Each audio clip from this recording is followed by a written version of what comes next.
Olá, seja bem-vindo ao nosso canal Teologia Aprenda Mais. Estamos começando aqui o momento EBD, Mais Saber, Mais Viver. Estamos aqui na última lição, a lição de número 13, né, que você vai trabalhar na sua igreja no dia 29 de junho de 2025. Já é o fechamento da lição. O eixo temático da lição é "E o Verbo se fez carne", Jesus sobre o olhar do apóstolo do amor. Né? Uma lição muito bem escrita, né, pelo nosso querido pastor Elenay Cabral, né, que é o nosso consultor doutrinário e teológico da CGADB, da CPAD, enfim, um grande teólogo, escritor, um homem de Deus, né? Que Deus o abençoe poderosamente. Então, nas 3 lições que nós trabalhamos, da primeira, segunda, terceira, a 12ª, agora a 13ª, né, tá trazendo um tema, né, abordado dentro de todo o contexto do Evangelho de João, né? Claro que fosse trabalhar mais comentários, aprofundar mais contextos, né, exegéticos, hermenêuticos, ia ter muito mais coisa para se trabalhar, para se comentar e etc. Ok? Mas o necessário, o básico, né, para alimentar a nossa alma, alimentar o nosso espírito, renovar nossas forças espirituais, foi o conteúdo trabalhado aqui nessas 13 lições, que trouxe uma temática, um eixo temático muito bem importante acerca do Logos eterno de Deus, ou então o Verbo eterno de Deus, conforme as nossas traduções, ou conforme a NVI, né, a palavra eterna de Deus, a palavra viva, que é Cristo. Então, hoje nós vamos trabalhar sobre o contexto da renovação da esperança, né, que é essa temática, esse título da 13ª lição. O texto de ouro, o texto áureo, né, e 8 dias depois estava outra vez os seus discípulos dentro, e com eles Tomé. Chegou Jesus estando as portas fechadas, e apresentou-se no meio e disse: "A paz seja convosco", né? O Hairem, né? A paz seja convosco, né? Ou então no hebraico, Shalom, né? Shalom Aleha, ou Alehe, né? Ou a paz seja convosco, porque o texto não está escrito, claro, em hebraico nem em aramaico, o texto está escrito em grego, né? Então a palavra paz aí é Hairem e não Shalom, ok? Mas se a gente fosse pegar pelo contexto de Jesus, no momento que ele falou, na época que ele falava, claro que ele estava falando aramaico, né? Todavia, também tem os judeus de fala hebraica, os judeus de fala grega, né? E a Bíblia que os discípulos usaram para a propagação do evangelho foi a tradução grega, né? A versão grega que é chamada Septuaginta. A Septuaginta, né? Que é a tradução do 70 ou 72, que foi feita no século III a.C., a primeira tradução do hebraico para o grego, né? Então, os discípulos e o próprio Cristo usaram essa versão para propagar o evangelho em torno da bacia do Mediterrâneo, em torno de todo o mundo grego, né, que necessitava de ouvir a palavra de Deus. E assim a palavra Hairene é a paz. A ressurreição de Cristo representa o ápice da esperança cristã. Então, é uma doutrina basilar, é uma doutrina central, fundamental da fé cristã. Na lição de número 12, a gente estudou acerca da crucificação, que fala da morte, né, de Cristo, fala da paixão, mas também aqui na ressurreição fala da glorificação, né, do Cristo que veio para morrer em nosso lugar, morrer no lugar do mais vil pecador. Então, a lição retratou uma doutrina muito especial, que também é muito importante para nós, que é a doutrina da morte de Cristo, né? E a morte é vicária, substituta, né? A morte sacrificial. Nessa lição, nós vamos trabalhar com a doutrina da ressurreição de Cristo, que é basilar, é central, é cardial, é fundamental para a fé cristã. É uma doutrina inegociável, não é qualquer ressurreição, né? Porque muitos homens na história morreram, né, ressuscitaram, mas morreram novamente. Mas Cristo venceu a morte, ressuscitou fisicamente, corporeamente, está à direita, né, do Pai, e breve vai nos buscar. Então, é uma ressurreição atemporal, mas é uma ressurreição temporal porque aconteceu que Jesus ressuscitou fisicamente, corporeamente, vencendo a morte, vencendo o inferno de uma maneira tão triunfante.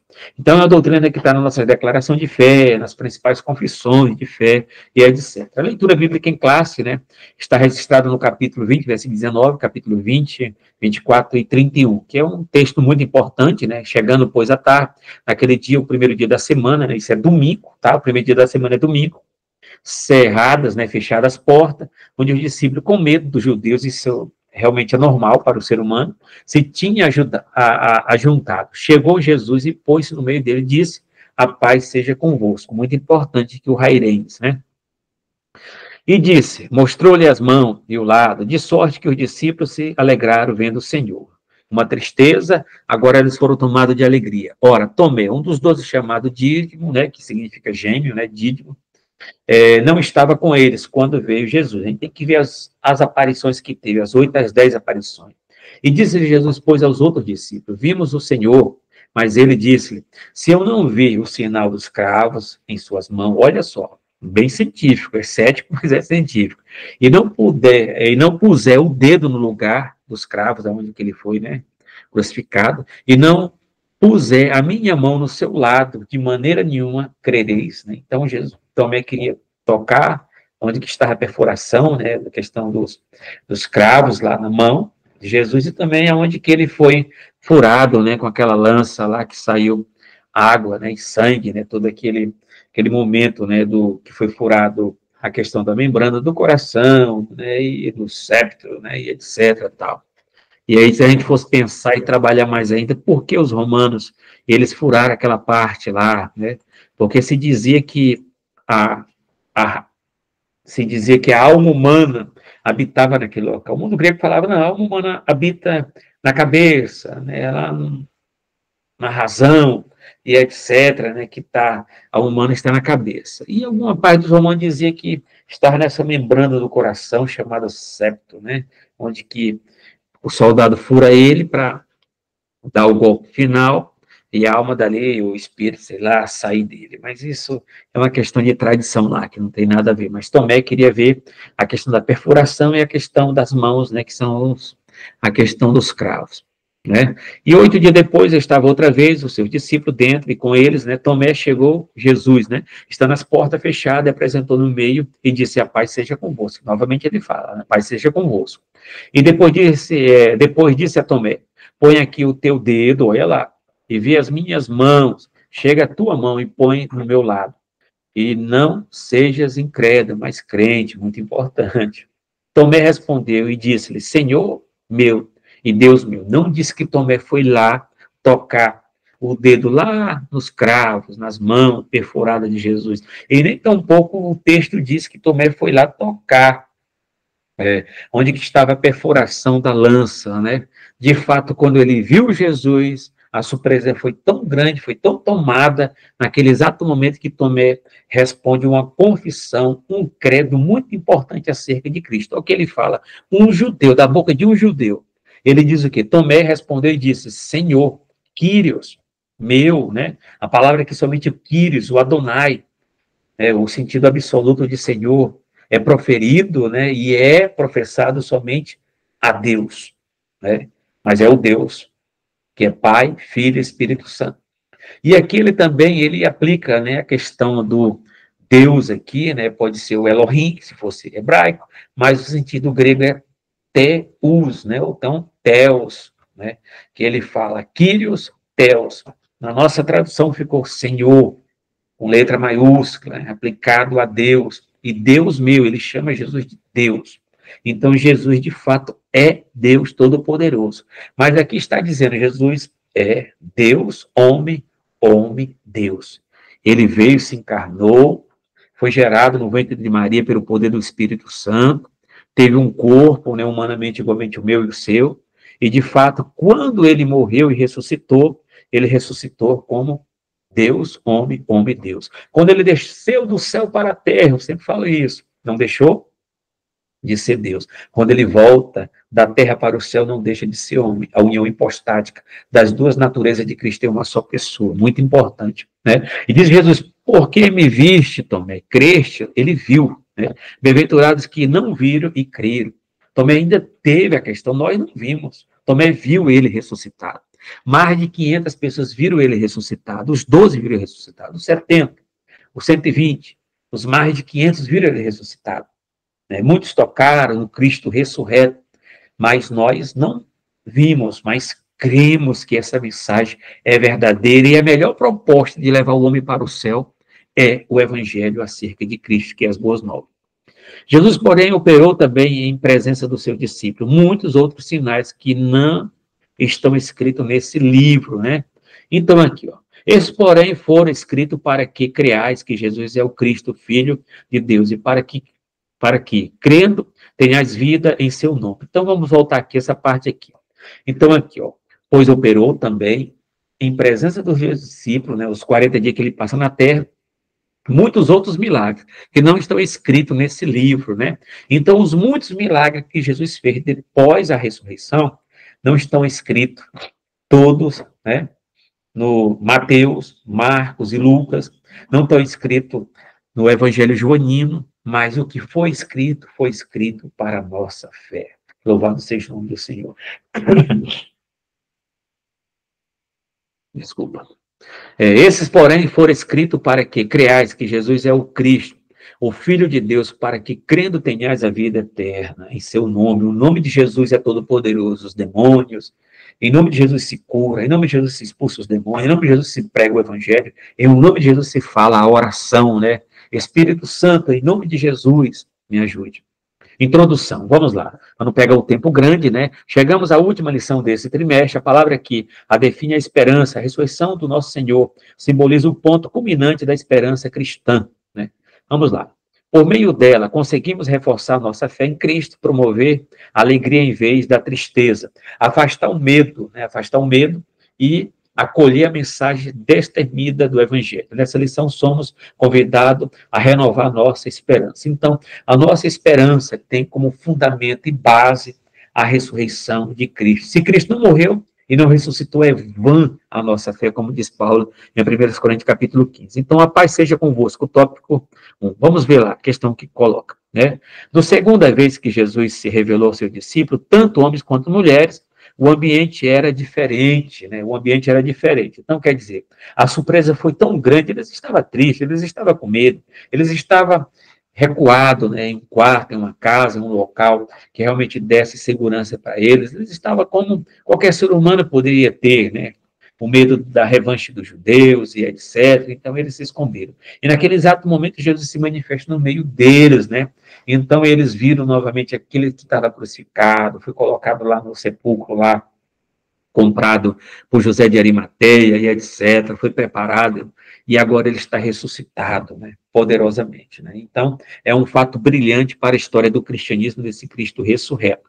O sepulcro continua vazio, e o discípulo, ainda receoso, né, permanecia escondido dos olhares dos transeuntes do lado de fora da casa onde estava reunido, com portas e janelas fechadas, né? Então, isso é um fato muito grande. Chegando, pois, à tarde, naquele dia foi à tarde, né? O primeiro dia da semana, domingo, na parte da tarde.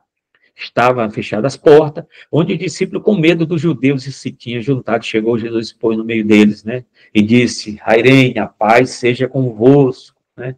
E algo maravilhoso aconteceu naquele coração deles. E o que o texto do capítulo 20, 19, que a gente estudou em lições passadas, disse que Jesus soprou sobre eles o Espírito Santo, né?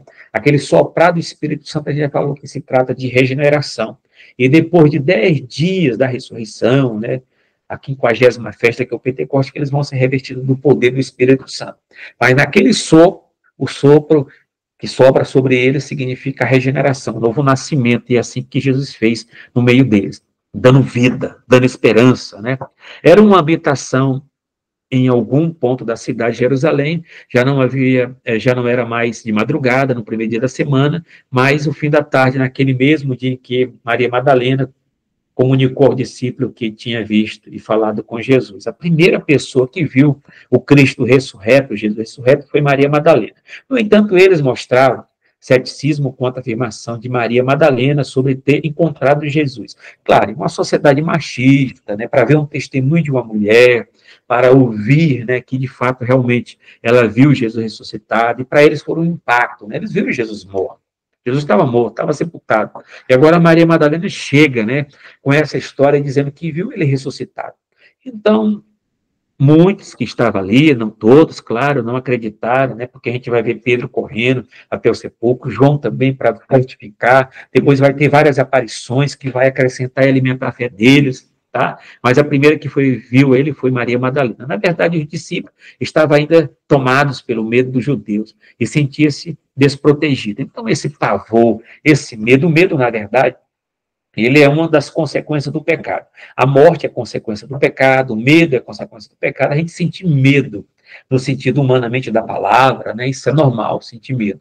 Agora, a questão patológica é o pavor, é algo descontrolado, né? Que não tem como controlar. Então, os discípulos estavam com medo, estavam escondidos, com medo das perseguições e das torturas dos judeus, né? E principalmente o que Sinédrio poderia fazer com ele. De fato, tinham-lhe fugido para as suas casas quando Jesus foi preso, restando apenas Pedro e João posicionados à distância, né? Então, a gente vê o fato aqui, quando Jesus foi preso, só foi Pedro e João que foi acompanhar eles. E você viu que na lição passada a gente até falou, Pedro, João só entrou na casa do sumo sacerdote, Caifás, Anás, porque ele tinha conhecimento deles. Foi entrando. Quem sabe comprava peixe lá de João, sei lá, né? Poderia conhecimento, né, para entrar numa casa de uma autoridade. Mas, de fato, Pedro também entrou por causa de João, né? Depois disso, ao discípulo, eis aí a tua mãe, e desde aquela hora o discípulo a receber em sua casa. Esse texto aqui fala da crucificação, quando Jesus estava crucificado, João estava ao pé da cruz junto com Maria, né? E Jesus, como toda a proteção, como ele nos dá, aquela ternura com respeito a Maria, que era sua mãe naquele período humano, ele fala para que João cuidasse de Maria. E esse fato aconteceu. João só saiu de Jerusalém após a morte de Maria, né? E alguns até falam que João, quando mudou para a cidade de Éfeso, né, isso é a tradição, o campo da tradição, e não da Bíblia. A Bíblia não fala isso. Que João, quando mudou para a cidade de Éfeso, né, ele levou Maria. Mas eu acredito que, de fato, ela morreu ali em Jerusalém e ele partiu para a cidade de Éfeso sozinho. Que uma coisa nós não temos evidência para a segunda dizer que ela foi com João para a cidade de Éfeso, né? E aqui tomara, pois, o discípulo a casa, né? Então, assim, vamos lá. Dias depois, após ter recebido o Espírito Santo como Consolador, está registrado em João capítulo 20, versículo 22, né? Aqueles discípulos continuavam escondidos com as portas trancadas no mesmo local, né? Olha o fato importante aqui. Quando Jesus voltou a aparecer entre eles, repetiu por 3 vezes, né? Então, as 3 vezes que ele apareceu, ele usou a expressão Rainene, a paz seja convosco, né? Então, aqui o registro das aparições de Jesus ressurreto. Vamos lá. Primeiro, entre a sua ressurreição e a ascensão ao Pai, que ocorreram no período de 40 dias, Jesus apareceu aos seus discípulos em pelo menos 10 ocasiões. Só tem um livro na Bíblia, em especial o Novo Testamento, né, que fala que Jesus ficou os 40 dias na terra, que é o livro de Atos, né, o Atos capítulo 1. As suas aparições começaram com, primeiro, Maria Madalena junto ao túmulo vazio. Você vê que as mulheres foram de madrugada para ver como é que estava a questão do corpo, etc. Quando chegaram, a grande pedra que estava na frente lá do sepulcro estava removida. E quando Maria Madalena entrou, rapidamente viu que os lençóis, né, que cobria Jesus, tanto a cabeça como os pés, estava ali bem organizado na cabeceira, né, da cama, do local onde que Jesus foi colocado. Olha só o fato principal, cientificamente, que a gente fosse fazer uma perícia, né? Que pode. Alguém roubou, colocou lá e arrumou bem organizadinho. Não. A Bíblia fala que ele ressuscitou. E quando ele ressuscitou, ele deixou as provas cabais, né, concretas. Os lençóis estavam bem organizados. Isso é um fato que Maria vai e vê uma pessoa lá, que pensa que é o jardineiro, alguém que estava cuidando daquele local lá, e pergunta, aonde que tu levaste, colocaste ou escondeste o corpo de nosso Senhor? Mas era o Senhor que estava lá.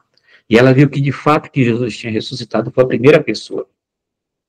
Seguiram-se as mulheres que retornaram da sepultura para anunciar ao discípulo que o túmulo estava vazio, Jesus ressuscitou, né? Maria, quando apareceu para ela, né?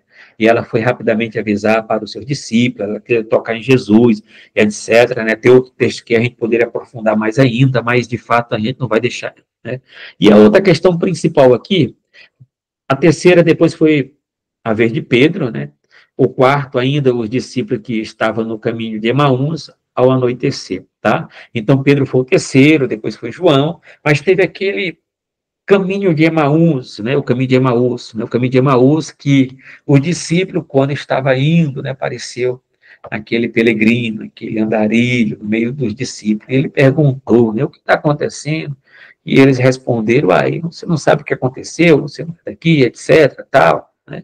Aí foi falando Jesus de Nazaré. Então, na estrada que eles percorreram, né, a estrada que eles percorreram, você vê que um fato muito importante, especial aqui, que eles só foram ver Jesus quando chegaram na casa, né, e ele começou a repartir do pão, mas eles depois testemunharam que cada palavra que ele falava ardia o coração, aquele grande avivamento que começava através das palavras de Jesus. Então, algo diferente estava ali. Era o próprio Jesus ressurreto.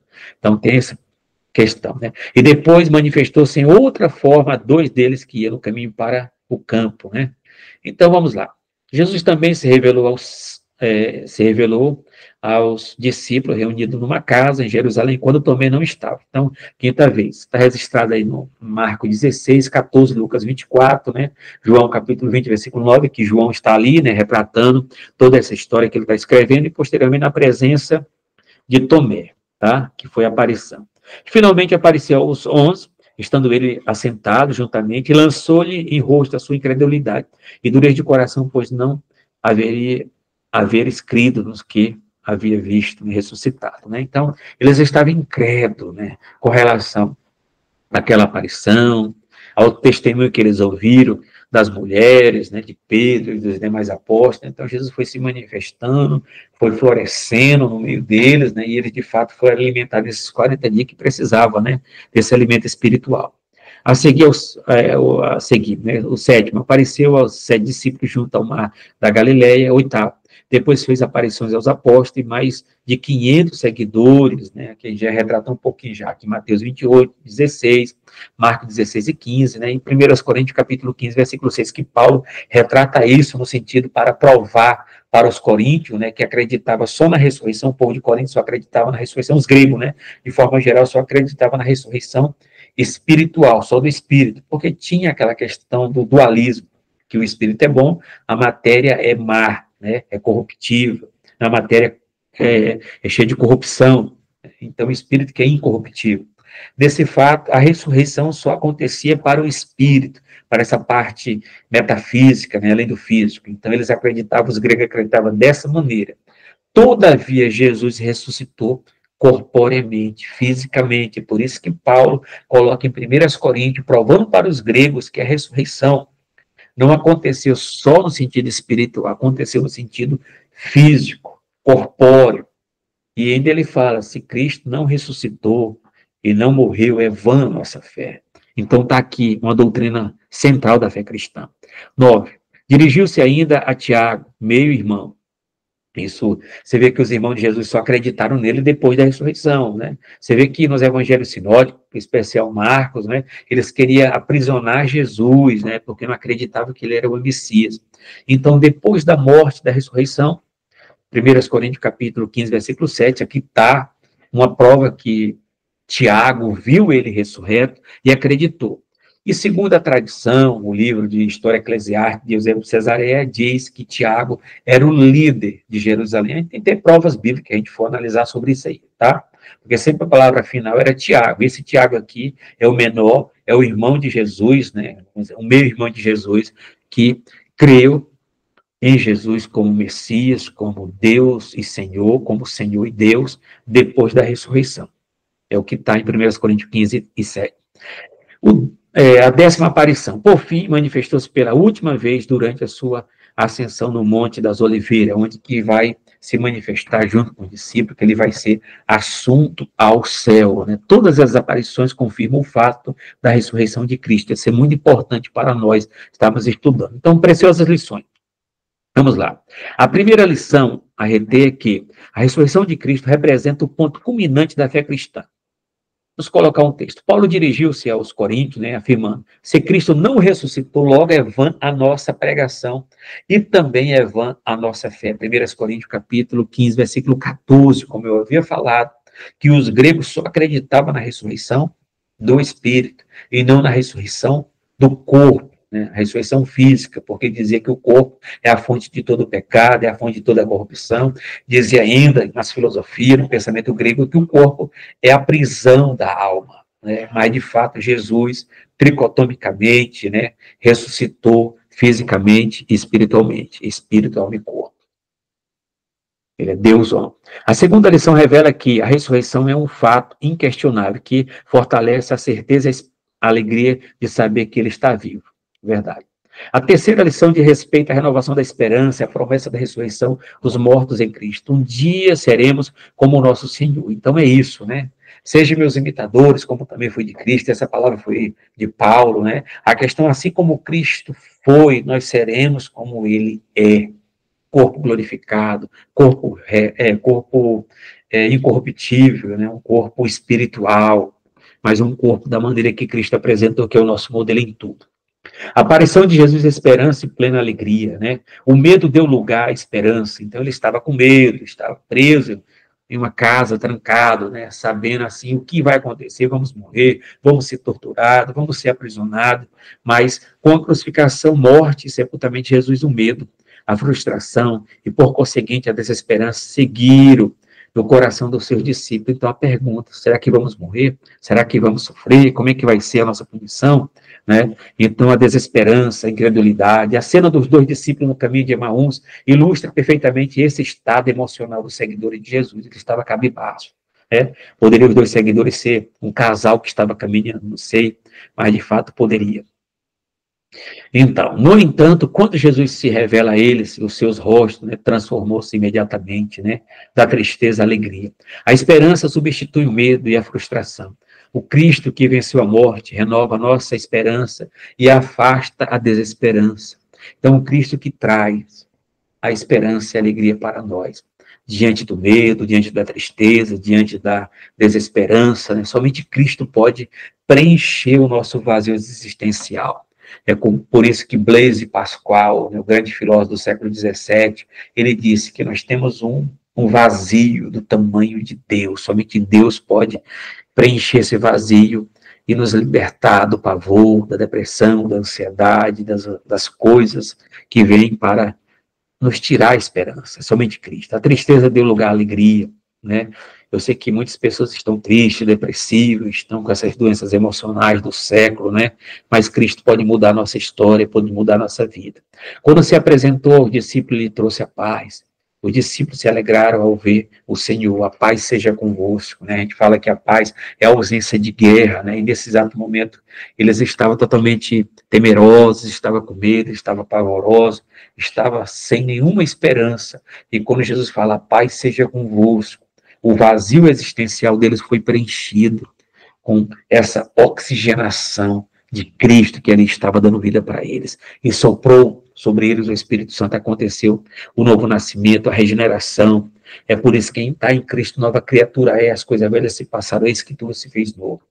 Nós somos cristãos, mas nós estamos sujeitos à questão da depressão ou da ansiedade, mas Cristo, como nosso único Senhor e Salvador, e o nosso grande psicólogo de toda a eternidade, é Ele que pode nos dar esperança. E se de fato o medo ou a depressão precisar de um terapeuta, um psicólogo, um psiquiatra, que procure, né, para que possa ter um tratamento e você caminhar e ter uma vida boa e normal com a sua família.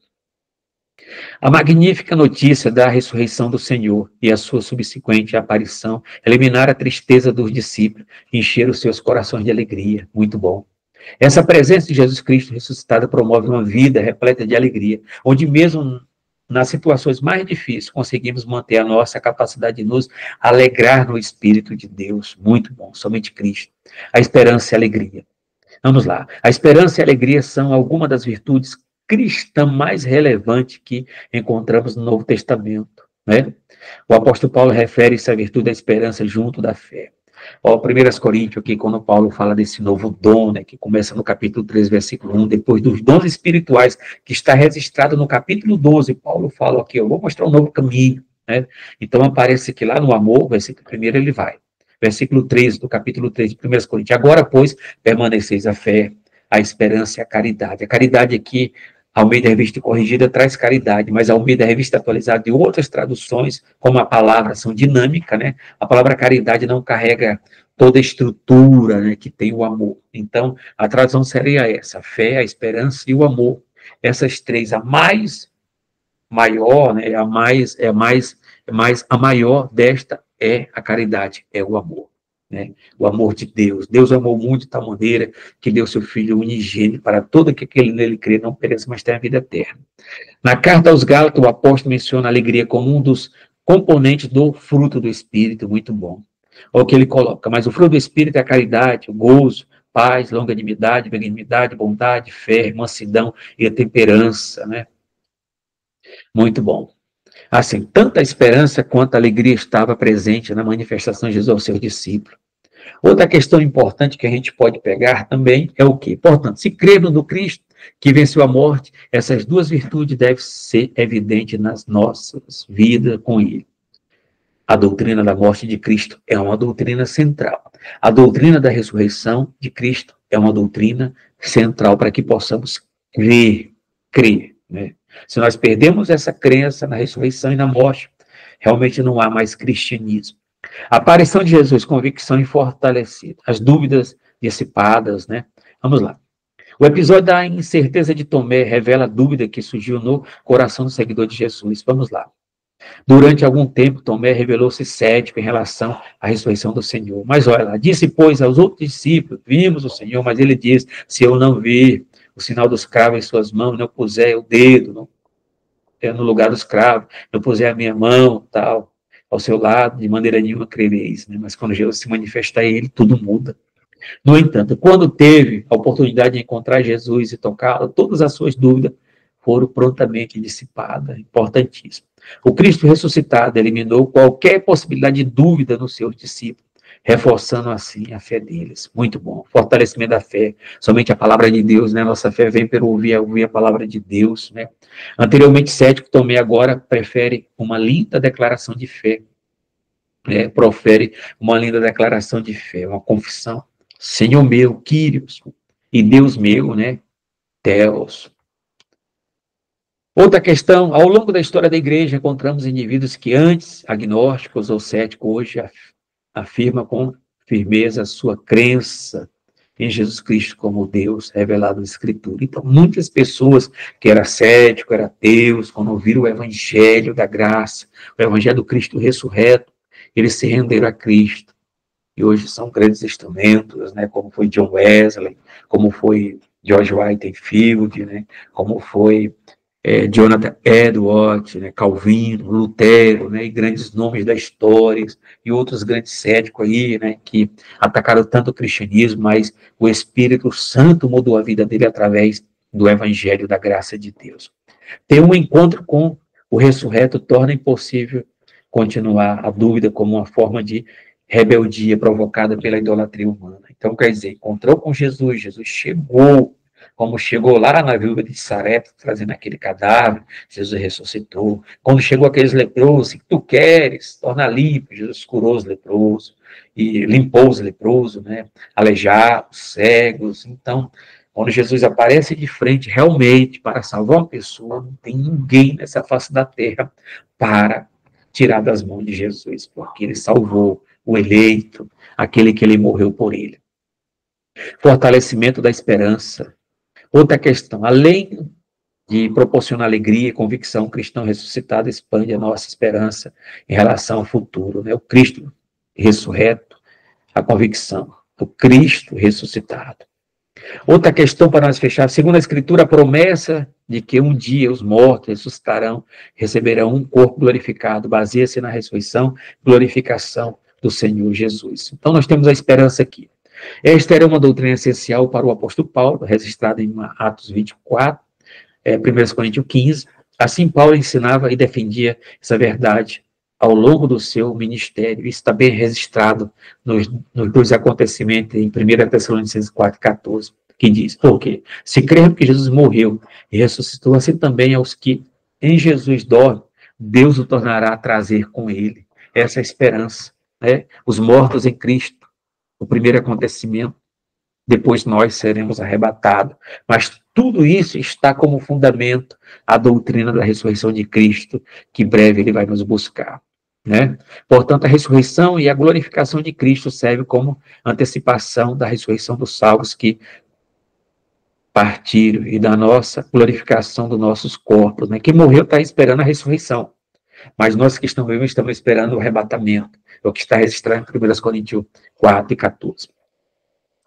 Fechando a conclusão, durante esse trimestre exploramos ensinamentos valiosos que nos ajudam a entender melhor a divindade de Jesus. Muito bom. O nosso Senhor é eterno,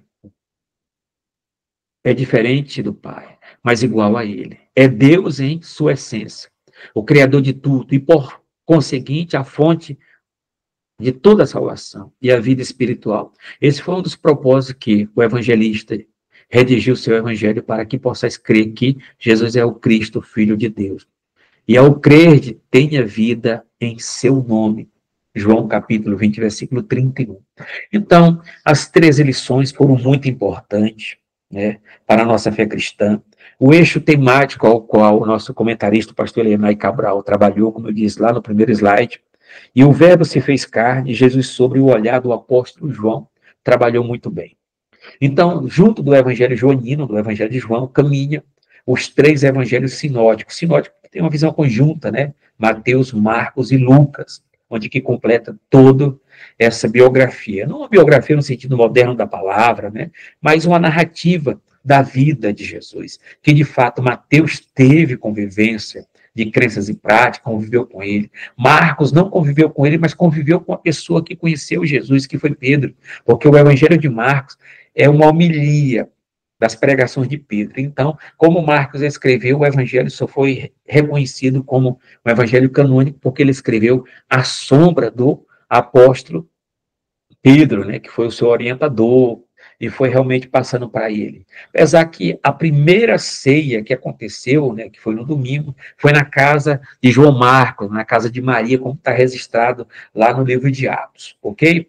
Mas Marcos era o intérprete de Pedro, segundo Eusébio de Cesareia, na história eclesiástica, porque Pedro não era muito bom de grego, né? Então ele foi o seu intérprete. Então Marcos escreve o seu evangelho debaixo da orientação e do testemunho de Pedro. Então, a gente poderia, o evangelho de Marcos é o evangelho petrino, né, que a gente fosse colocar.